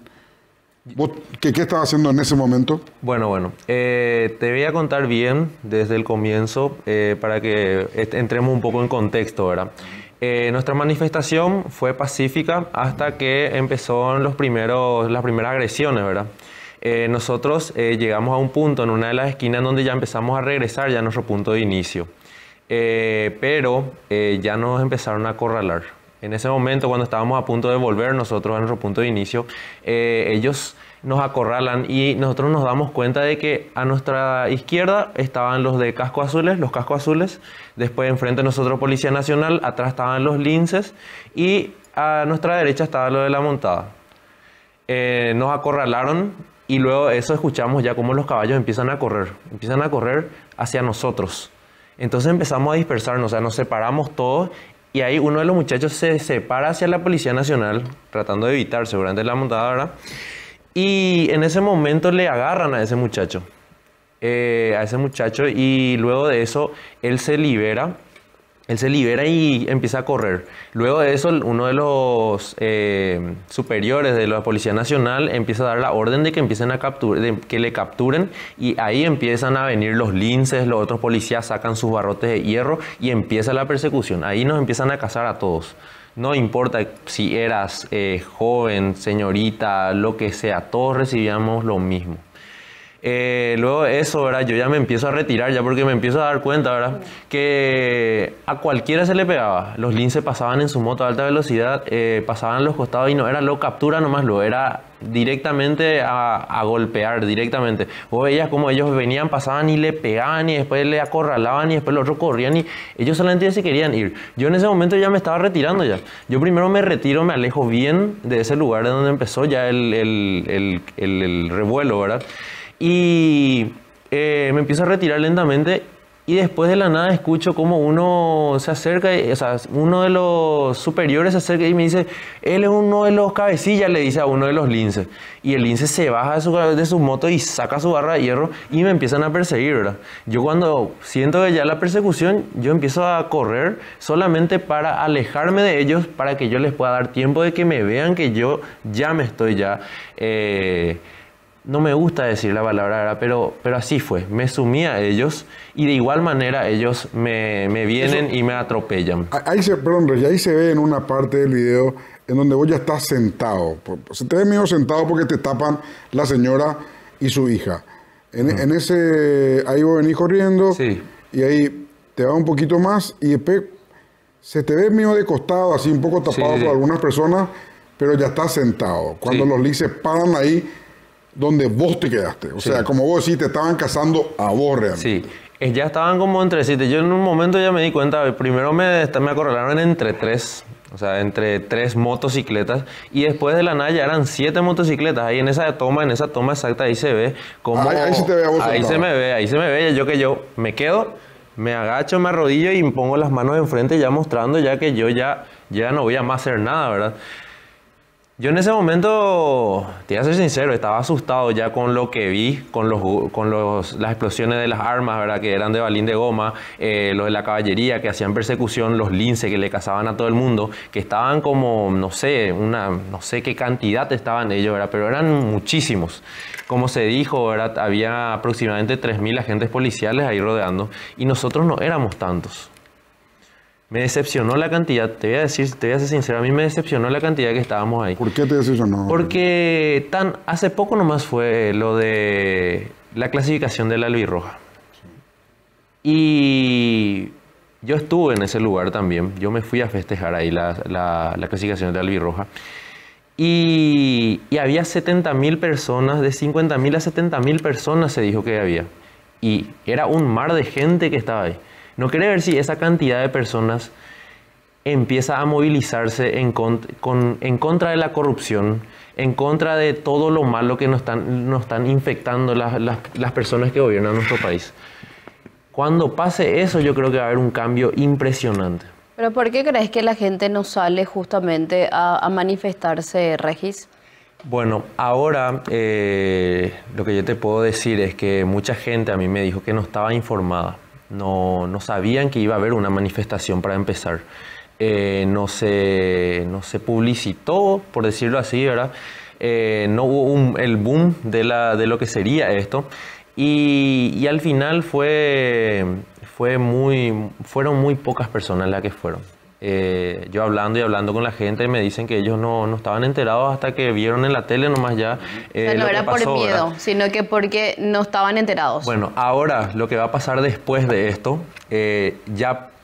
yo creo que yo les quiero alentar a los jóvenes a que, no solamente a los jóvenes, a los padres de familia, ¿verdad? Porque van a luchar ya por el futuro de sus hijos ya en ese momento, y los jóvenes por sus propios futuros y por sus hijos más adelante, por salir a moverse. Que no se queden solamente en la pantalla, darle like a la pantalla, ¿verdad? Que esto se va a hacer con acciones. Y que no le tengan miedo, porque eso es lo que ellos quieren lograr con este tipo de cosas. No solamente la sed de violencia que seguramente tenían algunos, ¿verdad? Porque en realidad yo veía eso ahí en ese momento. Yo veía que era una cacería. Era golpear por golpear. No había un objetivo claro, era solamente perseguir y en algunos casos era ya capturar. A mí, por ejemplo, por ser cabecilla, entre comillas, ¿verdad? Creo que por eso es lo que a mí me llevan preso, ¿verdad? Y la verdad que les digo que no tengan miedo, que se muestren, que luchen por lo que queremos en común, ¿verdad? Que es un país libre de corrupción y más transparente. Ahora, recién dijiste de ahora en más. ¿Eso significa que ya tienen un plan de vuelta? ¿Ya están hablando de eso o cómo? Bueno, como le estaba diciendo, yo la verdad que me fui por mí mismo. Yo escuché nomás ya que iba a haber una manifestación, leí más o menos lo que serían los objetivos de la manifestación y con eso fui con un amigo que me acompañó. Nosotros nos cuidábamos mutuamente, ¿verdad? En la manifestación. Y me fui yo a luchar por lo que serían los objetivos que serían el tema de la corrupción, el tema del nepotismo, el tema de la falta de transparencia, el tema de los proyectos que no terminan, los fondos que no sabemos a dónde van. y muchas cosas más, que sería el tema de trabajo, la parte de los trabajos, el tema de los estudiantes, de los aranceles, etcétera, ¿verdad? Yo me fui por el bien común. Ahora, yo no sé ahora si ellos quieren volver a manifestarse, pero sí, apoyo a que se vuelvan a mover. ¿Vos tenés una afiliación política? No, ninguna. Nada, pero ¿no querés luego tener o no tenés nomás? Yo, en lo personal, no me gusta el fanatismo de los colores. Porque cuando sos fanático de un color, luego, para empezar, ahí ya te vas ya a un extremo. Ya te vas ya por un color, un fanatismo, un querer promocionar eso. En mi facultad, por ejemplo, yo conozco gente que... ¿Qué estudias? Yo estudio ciencias veterinarias en la UNA. Una de las carreras más difíciles que hay. Sí, una de las más altas cargas horarias que hay, una de las más largas también. Y la verdad que sí, es complicada la carrera. Tengo esto de compañeros jóvenes como yo, ¿verdad? De 19, 20 años, algunos de mi curso, ¿verdad? Que ya están ellos fanatizados por sus partidos políticos, que se van y, por ejemplo, hablan con compañeros míos y les convencen y les hablan sobre esto y ya les meten en eso y le hacen fanático, y ya vos hablás sobre algo político, como por ejemplo lo que yo estoy haciendo ahora, lo que pasó ahora, y ellos se cierran en lo que es su creencia. Yo no voy a decir de qué creencia política son, no voy a hablar de ninguna creencia política acá, nada de colores acá, pero más o menos ya la gente ya va sabiendo ya más o menos a qué color me estoy refiriendo, ¿verdad? ¿Te pegaron? Bueno, luego de ese atropellamiento, ¿verdad? Del video que se ve, ¿verdad? ¿A vos te llega a atropellar la moto o no, Regi? Sí, me alcanza en la costilla, me alcanza a mí, y por eso me tumba hacia allá. A mí me llega a golpear eso en el cuerpo y yo me tiro hacia allá y ahí me quedo medio inconsciente, digamos. Ahí te llevan detenido, ¿verdad? En esa imagen. Justamente esa es la imagen donde por pocos segundos se puede llegar a ver ahí cómo me siguen lastimando, ¿verdad? A mí. ¿Y te decían cosas ahí mientras te llevaban? Sí, me provocaban. Luego de que... ¿Qué te decían, Regi? Bueno, luego de que ellos me hayan dejado medio inconsciente, ¿verdad? Pues yo quedé debilitado, más o menos en la costilla me agarró y yo me quedé ya... me quedé blando, por decir de una forma, ¿verdad? Ellos me empiezan a poner las esposas. Yo en realidad sí estoy consciente, solamente que estoy adolorido, ¿verdad? Ellos me ponen las esposas y empiezan a decirme que no haga nada, que no intente filmar nada, y le empiezan a decir a los del alrededor que se alejen y a que no filmen, que no graben, que no se acerquen, que no ayuden. Ellos en ese momento, luego de eso, ellos me dicen qué tengo en los bolsillos, ¿verdad? Y me revisan, según yo me están revisando en los bolsillos, ¿verdad? Luego me doy cuenta que me sacaron todas las cosas que tenía, que era mi billetera, un tarjetero con todos mis documentos, que tenía mis permisos de conducir, mi carnet de estudiante de la UNA, también mi cédula de identidad y otros tipos de documentos, ¿verdad? Después mi billetera y también mi celular. Luego de eso, ¿verdad? Me levantan, yo no sabía que me sacaron ya eso, me esposan y me empiezan a llevar. Luego de eso ellos me dicen, en guaraní me dicen, baila neñembo loco ñandé, me dice. Dice, ¿qué es lo que te haces de loco con nosotros? Más o menos lo que me dijo, ¿verdad? Y me da un golpe en el cuello con mano abierta. De esta manera acá me golpean el cuello y yo quedo sin respirar un momento y toso yo en ese momento, ¿verdad? Y al toser ellos me dicen, Ani que ni me dice, ¿verdad? Y me pega en la boca con su mano abierta, me rompí el labio acá, tengo todavía una cierta herida allá dentro de la boca, y me deja la herida acá, me golpea. Luego de eso yo me callo bien nomás ya, yo no me resisto, yo solamente ya digo, ya me voy a ir nomás ya con ellos. Y luego ellos se dan cuenta que en mi mano yo tenía mi remera, ¿verdad? Que tenía la remera la albirroja, la remera blanca y roja, ¿verdad? De la albirroja. Y le dice uno de ellos, "Ey, peañan de vea", le dice al lince que estaba atrás, porque entre tres me estaban llevando. Yo agarro con fuerza, ¿verdad? Porque no quería perder, porque es una de mis pertenencias, ¿verdad? Y y el que está atrás me empieza a pegar con puño cerrado en la mano. Yo esposado me empieza a pegar en la mano. 3 veces me pega en la mano y luego de eso ve que no me puede sacar porque me sigue estironeando y después de eso me patea en la mano. Luego de eso, y justamente eso es lo que se ve en ese video donde me llevan esposado. Se ve ahí justo una parte en donde me pega con la mano, ¿verdad? Luego de eso le dice, y pude de otro lado le dice, ¿verdad? Y me agarra de mi pie y me levanta de mi pierna derecha, me levanta de arriba y me llevan colgado. Luego de eso, un rato así, me suelta del pie y los otros me sueltan también del brazo y yo caigo de rodilla y pecho al suelo. Y ahí me dicen, me dice otra vez. Y yo me levanto, o sea, me trato de levantar. Al final ellos con fuerza me levantan, ¿verdad? Pues yo también no podía porque estaba esposado, ¿verdad? Y luego de eso me llevan a la patrulla y bueno, me tiran en la carrocería de espalda y punto, hasta ahí. Sí, después de esa aprehensión sí me lastiman. Me vuelven a incitar, me vuelven a... ¿Tuviste miedo en algún momento dado? ¿Cómo? ¿Tuviste miedo en algún momento dado de que te hagan algo más? Bueno, o sea, más grave, digo. Bueno, te voy a ser sincero. Que me hagan algo más después de eso, yo decía ya, bueno, ya voy a ligar, pues ya ligué, ya estoy acá. Sí, se siente miedo en ese momento. Uno puede no mostrar, pero sí, da miedo porque ellos te siguen hablando, te siguen provocando. No sabes cómo va a ser cuando ya estás allá adentro, no sabes qué te espera allá adentro. No sabes quiénes van a estar ahí adentro, si vas a tener a alguien que pueda velar por tu seguridad. Y luego ya en la carrocería de la camioneta yo me doy cuenta de que yo ya no tenía ninguna de mis pertenencias. ¿Y ya no recuperaste? Eso al día siguiente, no mentira, sí, al día siguiente cumplí más o menos las 16 horas yo de estar ahí preso. Mis padres llegan a ubicar mi celular en una comisaría de los Linces de Luque. O sea, tu celular se fue a parar a una comisaría de Luque. Exactamente.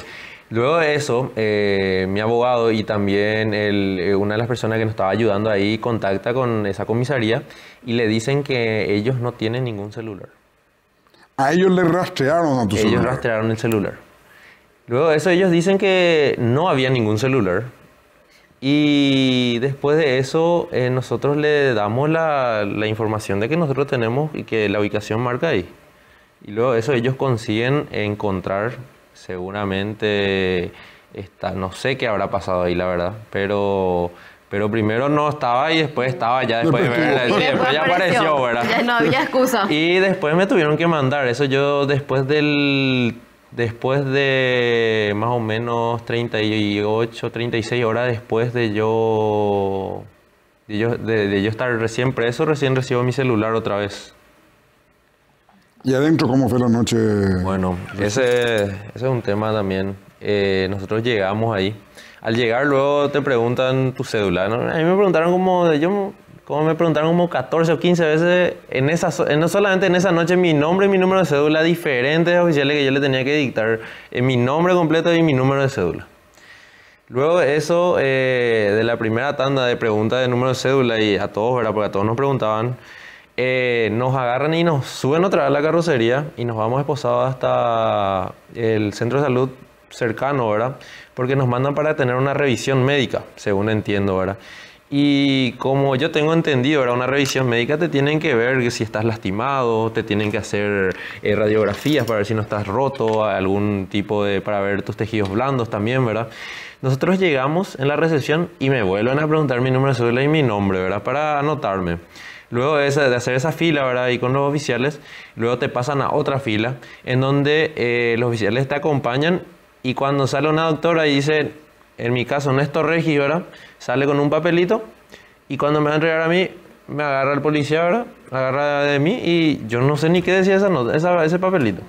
Porque no te revisaron luego. No, ahí estamos en la fila, vos salís otra vez, te ponen en otra fila, ¿verdad? Y después te llaman y le da al oficial otra vez una hojita que no sabe ni qué dice, ¿verdad? O sea, no sé qué te decía eso, pero en ningún momento fue una revisión médica, fue un ir a tocar tambo más o menos lo que hicieron ellos. Y después volvimos, ¿verdad? Y luego de eso, un doctor documenta nuestras lesiones, pero no tenemos ningún tipo de medicamentos, tampoco curación, tampoco nada interno, ¿verdad? Todo era externo, moretones y todo era de ti. Más o menos te mira, dice, mira, pues tenés esto y ya está, ya. Y te anota, bueno, ¿querés firmar?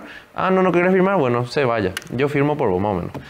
Y luego de eso sacaron una silla y nos dejaron toda la intemperie. Primero estábamos todos sentados en el suelo, en realidad, rodeados de cascos azules. Y no podíamos hablar fuerte, no podíamos hablar. Estábamos ahí sentados y luego de eso sacan unas sillas blancas y nos sentamos, ¿verdad?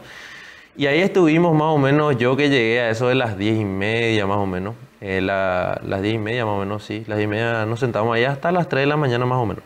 Casi las 3:30 nosotros estuvimos todavía ahí sentados.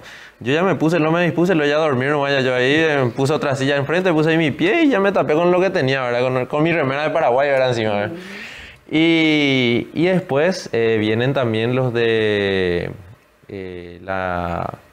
¿cómo era que se llamaba? Eran estos, los forenses, los médicos forenses, y eran lo mismo, era una revisión, pero era una revisión así, al ras. Te anotaban todo, firmaban ellos más o menos para tener más o menos qué es lo que tenías. Y después el tema de los de prevención de la tortura, ¿verdad? Que también vinieron. Cuando nosotros llegamos, tuvimos la suerte de que ya había abogados ahí y gente de prevención de la tortura, ¿verdad? Que estaban con nosotros ahí vigilando y también ya nos estaban hablando algunos. Luego de eso, como te digo, después de tener todo ese proceso, a eso de las 3 más o menos nos avisan que tenemos un lugar para ir a dormir. Dormimos todos ahí en el suelo y yo por lo menos me desperté, yo no pude dormir mucho, ¿verdad? Dormí hasta las 6:30, después ya me levanté, ¿verdad? De las 3 hasta las 6:30 nomás dormí, después ya no podía más dormir otra vez. Y estuvimos ahí desde la mañana. A la mañana temprano, ellos sí nos sirven, eso sí, nos sirven cocido con galleta cuartel. Y en el resto del día recibimos comida de la gente de afuera. Que nosotros temprano ya estábamos escuchando que la gente ya estaba ya mostrándose allá afuera, ¿verdad? Y la gente ya estaba gritando, ya estaban ahí manifestándose de nuevo ya para nuestra libertad. Eso a nosotros nos puso muy felices, porque ya sentíamos ya un cierto apoyo ya de la gente y nos estaban haciendo visible, ¿verdad? No Nosotros primero nos sentíamos abandonados, ¿verdad? Porque primero los que decíamos que nos estaban protegiendo de nuestro derecho de la manifestación eran los que nos agredieron y nos llevaron, ¿verdad? Entonces, ya, ¿con quién te sentís seguro más o menos? Y vos estando en su cuara ahí en el lugar, ¿verdad? Y rodeado de ellos otra vez y no podés ni salir a gritar ahí en el pasillo ni nada, ¿verdad? Entonces, cuando ellos se empezaron a manifestar y empezamos a escuchar... Pero por tu cara se nota que ahí te sentiste aliviado. Sí, se sintió bien, se sintió un poco más relajante porque entonces significaba que la gente sabía por lo menos que estábamos ahí. Claro. Y que, ¿De dónde sos, Regis? Yo soy de Filadelfia. ¿De Filadelfia, Chaco? Sí. Yo estoy recorriendo más o menos 500 kilómetros, vengo para estudiar en la Universidad Nacional de Asunción. Vine a Filadelfia, hermosa ciudad del Chaco. Sí. Hermosa ciudad del Chaco. Linda y organizada ciudad del Chaco. Bueno, a ver, Regis, fuiste el emblema porque hay muchas filmaciones sobre vos, ¿verdad? Sí. Y aparte porque también te chocó Sí, casi te pasó encima, sí, ¿verdad? Sí. Te atropelló la moto del INSE. ¿Qué mensaje le das a la gente que te está viendo? Esa es tu cámara, ¿qué mensaje le das? Sí, la verdad que hay mucho que decirle a nuestro pueblo paraguayo, ¿verdad? Lo que les quiero decir es que nosotros no somos peligrosos. Somos peligrosamente pensantes para el gobierno. Ya nos estamos revelando y no les incito, ¿verdad? Pero les insto a que se sigan manifestando, sigan levantando la voz, sigan participando así. Olvídense de darle like algunas veces a su celular y más bien salgan a las calles y digan lo que les molesta, apoyen la causa y porque mientras más unidos estamos, más fuerza vamos a tener. Y con eso yo creo que podemos llegar a mejorar algo en nuestro país. Porque podemos estar mejor, mucho mejor. Nuestro país es muy lindo, pero falta un mejor gobierno. Muchas gracias. Gracias, Regis. Muchas gracias. Hacemos una pausa. Así es, Germán. Y volvemos enseguida.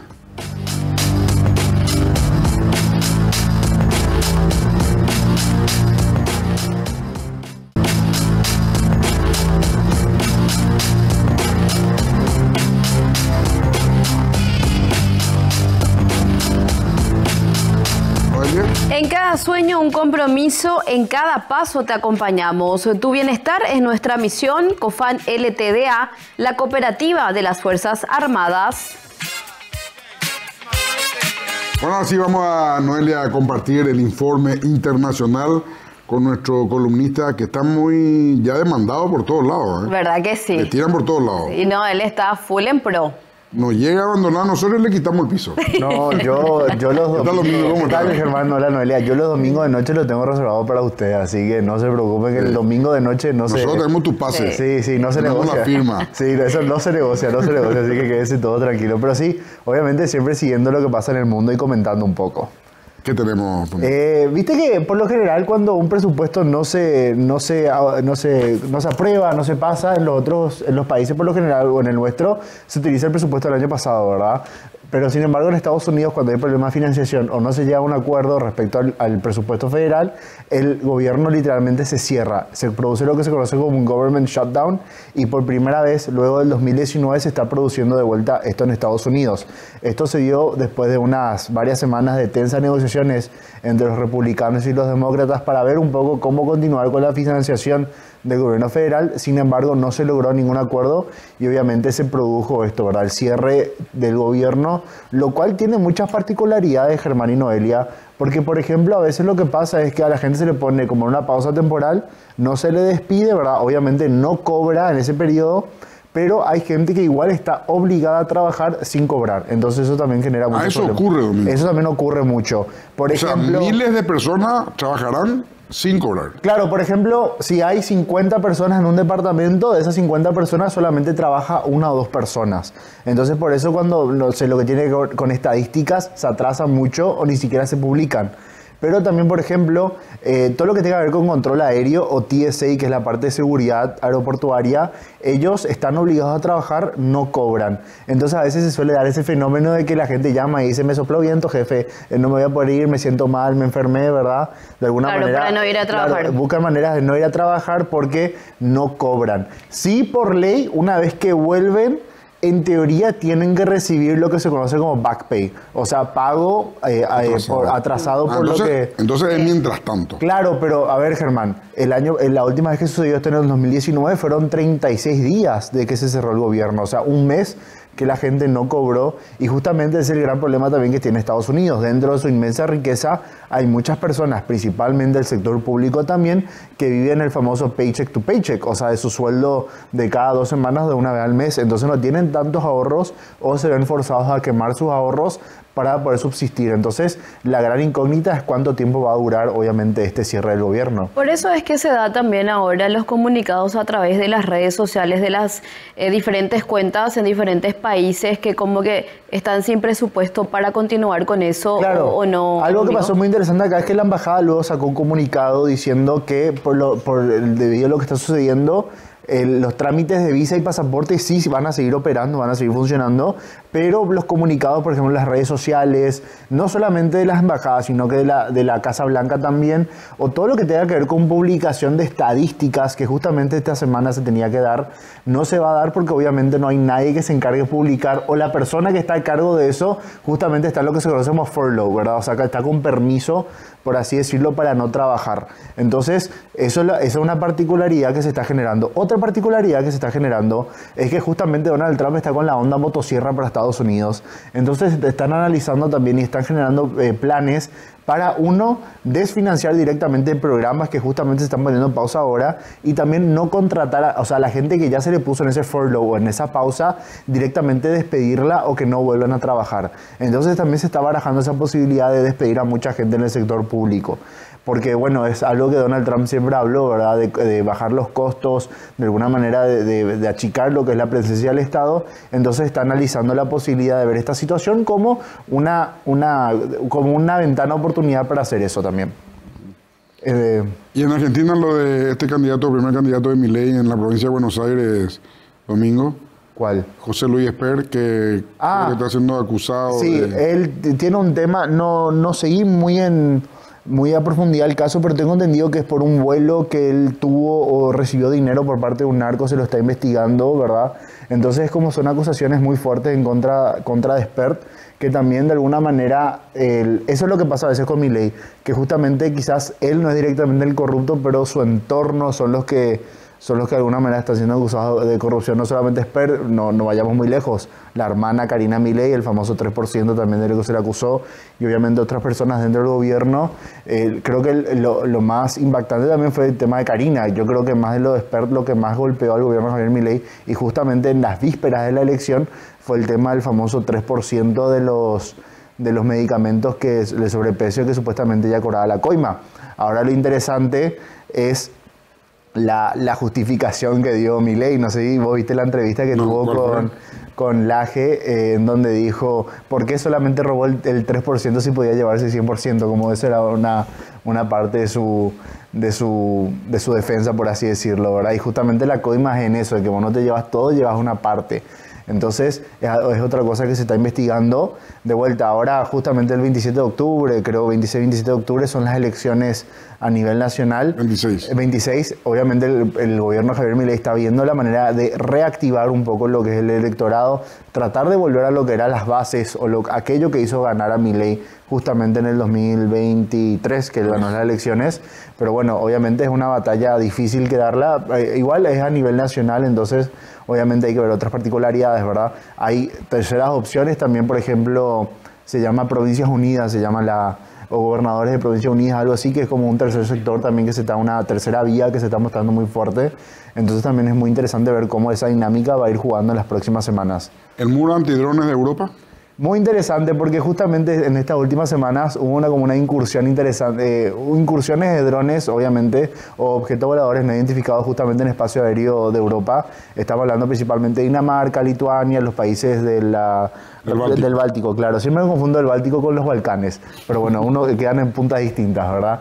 Entonces sí, ahora lo que se está viendo es la tecnología antidrón, pero más allá del trabajo en conjunto que se está haciendo sobre eso, a mí me parece más interesante lo que está pasando en el tema de los Tomahawks.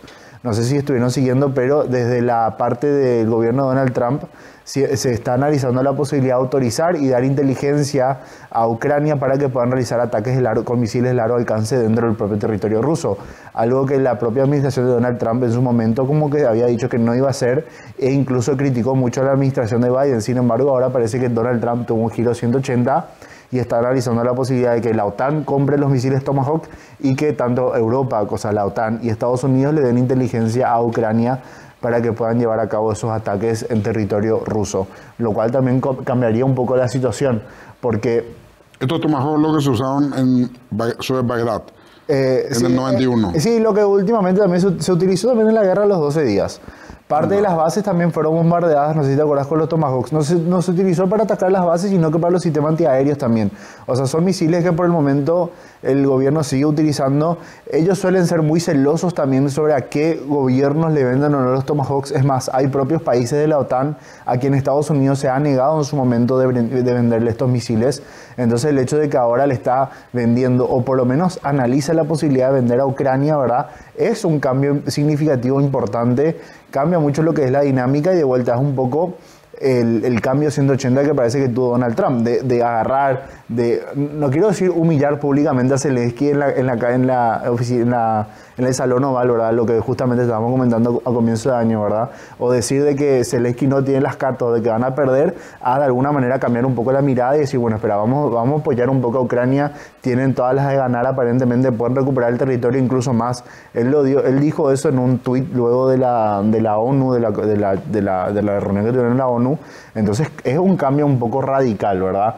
Hay muchos factores de gente que analizan quiénes fueron, o sea, dan mucho crédito, por ejemplo, al rey Charles, el Carlos, el de Inglaterra también, por ejemplo, que parece que tuvo mucho que ver ahí, y obviamente también senadores republicanos como Lindsey Graham, que estuvieron conversando mucho con Donald Trump.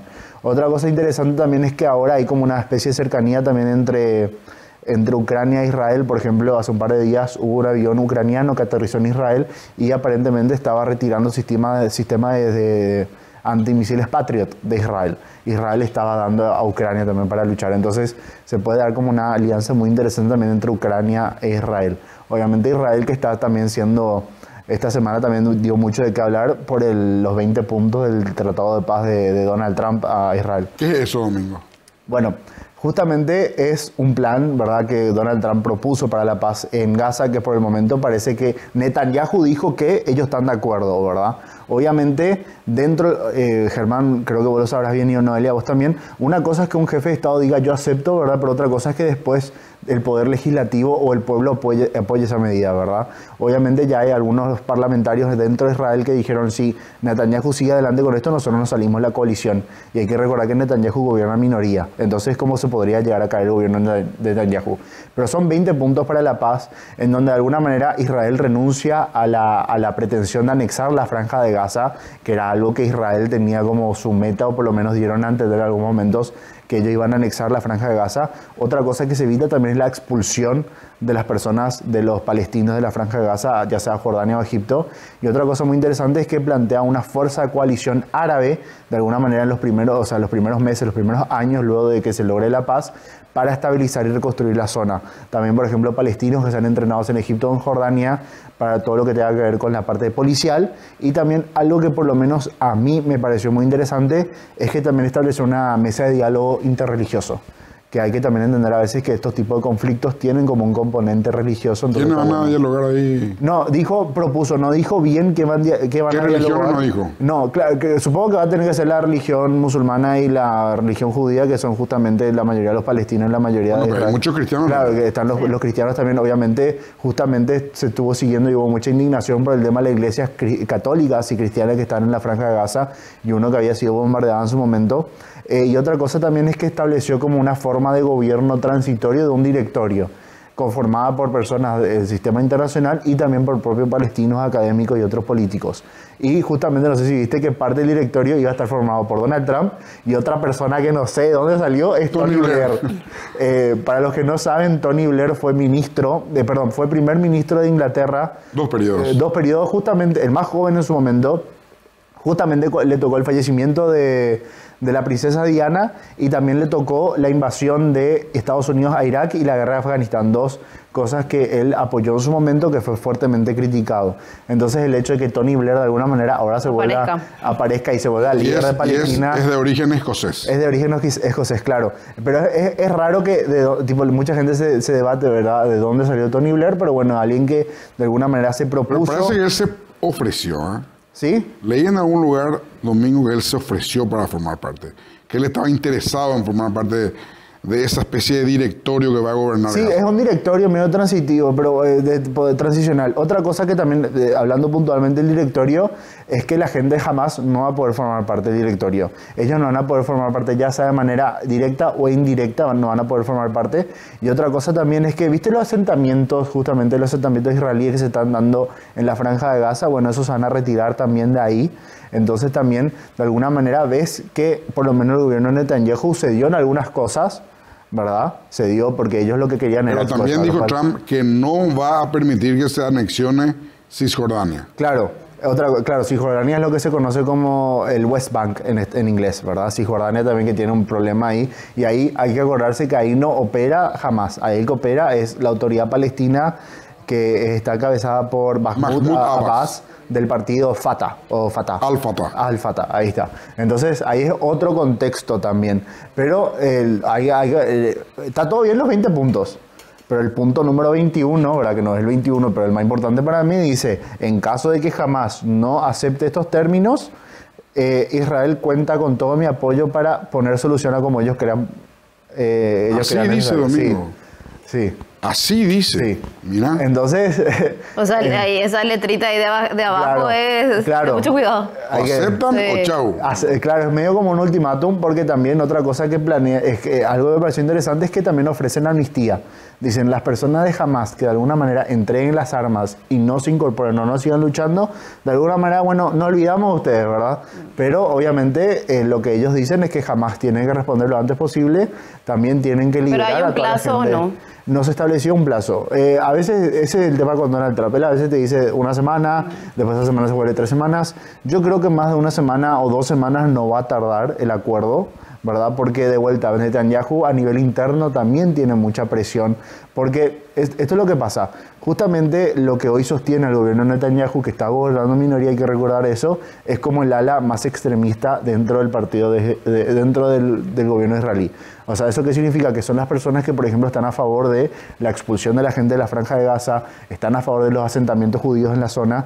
Entonces, eso es como... Entonces, la posibilidad es que con este acuerdo, que es un poco más moderado, quizás Netanyahu encuentre, de alguna manera, apoyo en el ala más moderada, ¿verdad? Entonces, pero es un cálculo que tienen que hacer, porque eso también hay que entender, que justamente la cuestión de Palestina es un tema que genera mucha división, no solamente en la comunidad judía, sino que también en el propio Israel.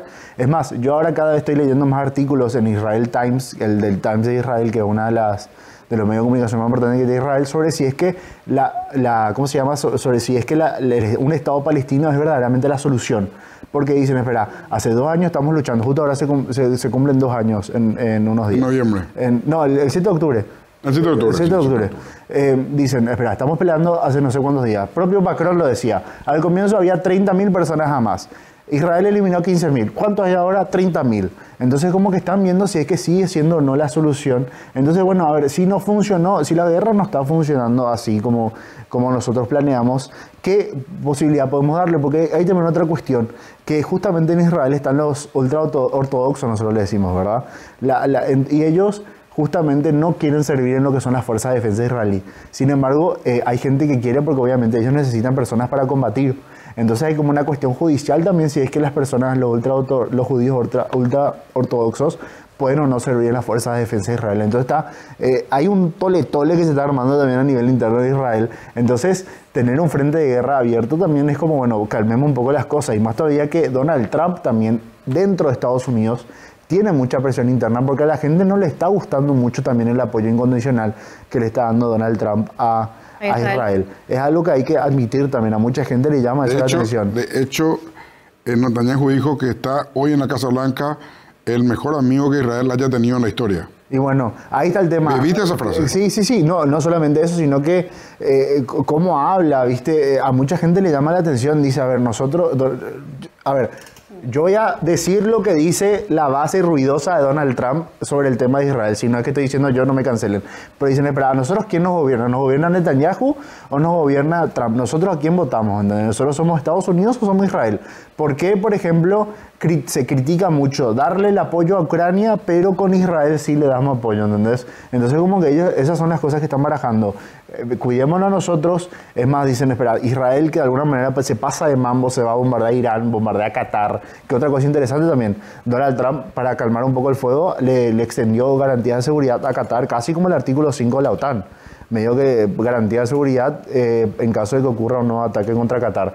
Entonces dicen, espera, Israel medio que se está pasando en mambo, se está yendo lejos, nosotros enfoquémonos en nosotros y no vayamos como de alguna manera a meternos en otro quilombo más. O sea, suficiente ya con lo que tenemos. Eso por lo menos es lo que piensa la base ruidosa de Estados Unidos. La base ruidosa de Donald Trump. Yo no sé si son mayoría o no, ¿verdad? Pero la gente que lo dice, como por ejemplo Tucker Carlson, Candace Owens y otras personas, son gente que tiene 3, 4, 5 millones de seguidores en las redes sociales. Entonces vos entras los comentarios. Tucker tiene mucho más. Tucker, claro. Ella está diciendo en TikTok nomás. Pero sí, tiene su propio programa y factura más que Fox News, más o menos el tipo, ¿entendés? Pero digo nomás que ellos tienen mucho apoyo, ¿verdad? Entonces la gente le dice, sí, tenés razón, ¿verdad? Yo estoy de acuerdo, yo estoy a favor. Entonces también Donald Trump tiene que balancear las presiones internas con las presiones, obviamente, del aliado que es Israel. ¿Algo más, Domingo?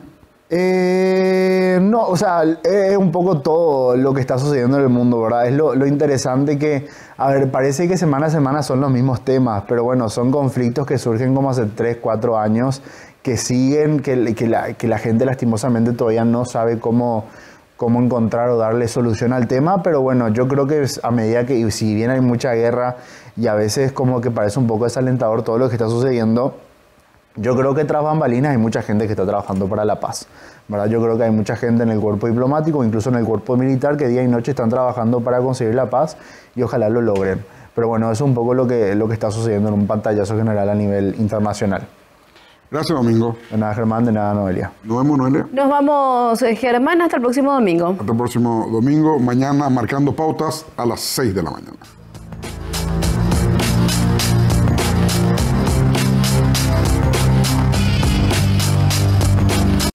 Gemavi fue presentado por Dermagloss, una familia de productos para que tomes lo mejor del sol. Aseguradora Yacyretá, te acompañamos siempre. Cooperativa Capiatá, juntos alcanzando metas. Cofán Limitada, la cooperativa de las Fuerzas Armadas.